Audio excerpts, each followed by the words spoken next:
अवांखे update कंदालू। अहम ख़बर है कराची में सिंध हाई कोर्ट में फुटपाथ पब्लिक पार्क्स और रोडन ता हदकलिन के खात्मे की दरख्वास्त ते ॿुधणी थी है। Sindh high court director anti encroachment की पेश कयल रिपोर्ट के रद्द करे छॾियो है। ब्रेकिंग न्यूज़ है असां शेयर कंदालू।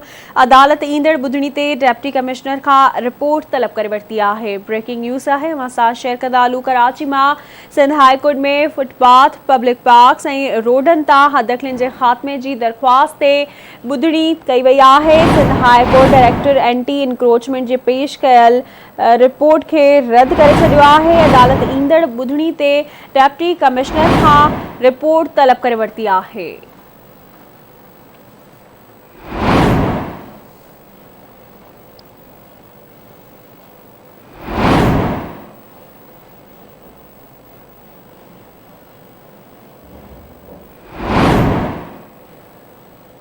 तफसील मालूम कंदासीं महताब शरखान जी। महताब अपडेट कजो।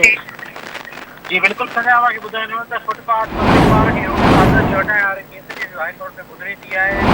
डायरेक्ट इंक्रोचमेंट पोस्ट तारिक पारा धारे जे पारा अदालत में पेश थियो है। डायरेक्ट इंक्रोचमेंट अर्दती जे खात्मे लाइ एक रिपोर्ट जमो कराई अदालत पारा डायरेक्ट इंक्रोचमेंट के जेके रिपोर्ट जमो कराई उते रद्द करे छॾी आहिनि। त कावड़ कया अर्दती जे खात्मे लाइ डायरेक्ट एंटी इंक्रोचमेंट रिपोर्ट जेके हुआ सही तव्हां जमो न कराए जो कोर्ट पारां जो चवण हुयो तव्हां खात्मे जे लाइ 2000 हटायो वियो ऐं बाक़ी जेके पार्क ऐं फुटपाथ जेकी इंक्रोचमेंट आहे उहा न हटाई वई आहे।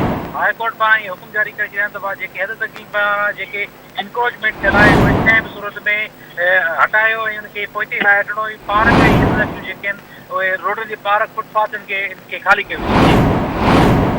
वॾी महिरबानी अवां जी अपडेट करण लाइ।